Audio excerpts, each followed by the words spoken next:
ახლა მინდა რომ მიმართო იმ ქალებს, ვინც არიან დედები და ან არასდროს უმუშავიათ, ან ძალიან დიდი ხანია აღარ მუშაობენ.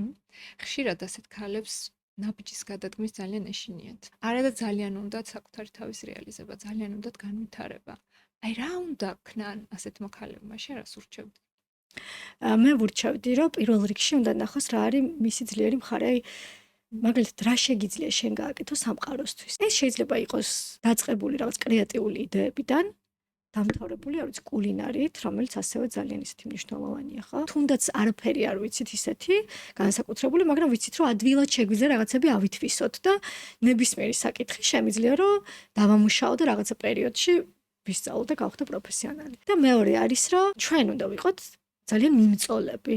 აი რას ნიშნავს ახლა ეს, რომ მიდი, სადაც გინდა რომ დაიწყო მუშაობა, სადაც ფიქრობ, რომ აი შენი ადგილი იქ არის, მიდი და პირდაპირ დაელაპარაკე, უთხარი, შესთავაზე შენი თავი, იმიტომ რომ ესეთი მოტივირებული ადამიანები ყველას უნდა. დღეს კომპანიებში ჭირდებათ ადამიანები ანთებული თვალებით, რომლებიც გეუბნებიან, რომ მე მინდა რომ დავიხარჯო შენთან და ეს გავაკეთო და ძალიან ხშირ შემთხვევაში ეს ყველაფერი ძალიან კარგად და პოზიტიურად დამთავრდება. მოსულა ვინმე ესე?